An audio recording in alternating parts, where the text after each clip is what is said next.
Assalamualaikum warahmatullahi wabarakatuh. Halo semuanya, perkenalkan saya Deska Alfitrieni dengan nomor NPM 2022 015 015 81. Sebelumnya yang saya hormati Ibu Cindy Marisa, MPD-Kon, selaku Ibu dosen pengampu mata kuliah perangkat kinerja dan program bimbingan dan konseling. Saya di sini akan mempresentasikan tentang kaidah POAC dalam layanan bimbingan dan konseling. POAC dalam bimbingan dan konseling. Tujuan POAC dalam organisasi BK yang menjadi fokus kesatuan perintah adalah untuk memaksimalkan pelaksanaan layanan.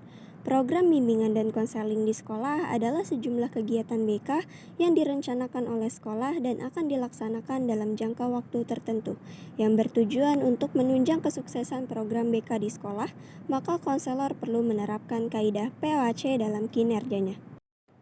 Yang pertama itu ada planning atau perencanaan. Perencanaan merupakan proses untuk mempersiapkan mengenai sistem, taktik, teknik, metode, personalia, dan fasilitas yang akan digunakan dalam melaksanakan kegiatan. Pelayanan bimbingan konseling sebagai suatu proses kegiatan yang membutuhkan perencanaan yang matang dan sistematis dari mulai penyusunan program hingga pelaksanaannya. Lalu adapun planning dalam BK menurut Ridwan 2008, yang pertama memberikan kejelasan arah pelayanan. Yang kedua memudahkan untuk mengidentifikasi hambatan-hambatan yang timbul. Dan yang ketiga menumbuhkan kesadaran akan pentingnya eksistensi BK di sekolah. Lalu yang kedua ada organizing atau organisasi. Langkah ini merupakan pengaturan lebih lanjut tentang jenis-jenis pekerjaan, alokasi tugas pekerjaan, personalia yang menjalankan tugas, memilih metode kerja, penyedia fasilitas-fasilitas pekerjaan, biaya, dan alat-alat. Dengan pengorganisasian, semua prasarana dan sarana yang diperlukan sedapat-dapatnya telah menjadi siap pakai dan siap jalan. Lalu adapun organizing dalam BK menurut Purwoko 2008, yang pertama merumuskan tujuan-tujuan program BK, baik tujuan umum, khusus, dan tujuan setiap kegiatan. Yang kedua, merumuskan jenis-jenis kegiatan secara operasional, memilih strategi atau metode pelaksanaan program sesuai kondisi sekolah. Dan yang ketiga, menjabarkan komponen-komponen program seperti tujuan, kegiatan, metode, personil, sasaran, waktu, sarana dan prasarana, dan tempat. Yang ketiga itu ada actuating atau pelaksanaan. Berdasarkan hasil perencanaan dan pengorganisasian, selanjutnya ditindaklanjuti dengan menggerakkan seluruh sumber daya dalam aktivitas mencapai tujuan berdasarkan aturan dan kebijakan yang telah diorganisasikan. Tindakan-tindakan yang memungkinkan semua tugas dijalankan dengan memanfaatkan sumber daya inilah yang disebut dengan proses penggerakan.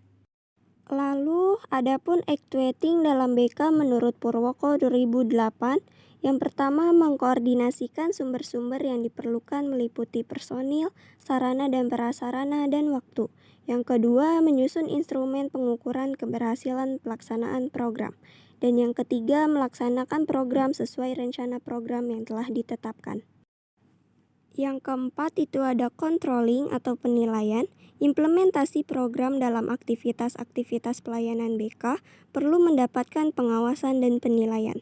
Setelah dilakukan penilaian, maka langkah selanjutnya yang dilakukan adalah melakukan tindak lanjut dari hasil penilaian tersebut. Dengan demikian, unsur pokok dalam pengelolaan pelayanan konseling dapat dikembangkan menjadi POAC+. Lalu, adapun controlling dalam BK menurut Purwoko 2008, yang pertama untuk meneliti secara periodik hasil pelaksanaan program BK agar dapat diketahui tentang bagian mana yang perlu diperbaiki.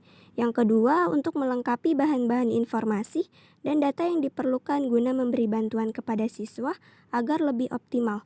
Dan yang ketiga, untuk mendapatkan dasar yang sehat bagi kelancaran pelaksanaan hubungan masyarakat. Hasil penilaian berguna sebagai bahan informasi bagi masyarakat. Pengelolaan BK di sekolah. Penerapan POAC masing-masing komponen sekolah tersebut. Yang pertama, pimpinan sekolah atau madrasah ber-POAC untuk mengarahkan dan mengendalikan terlaksananya tugas pokok masing-masing komponen. Yang kedua, guru ber-POAC untuk tugas PMP atau PMPT melalui modul pengajaran. Dan yang ketiga, konselor ber-POAC untuk fokus tugas mengembangkan case dan menangani case T melalui modul pelayanan konseling. Yang keempat, wali kelas ber-POAC dengan tugas administrasi kelas. Dan yang kelima, TU ber-POAC dengan tugas ketatausahaan. Sekian presentasi dari saya, kurang lebihnya mohon maaf. Dan atas perhatiannya saya ucapkan terima kasih. Wassalamualaikum warahmatullahi wabarakatuh.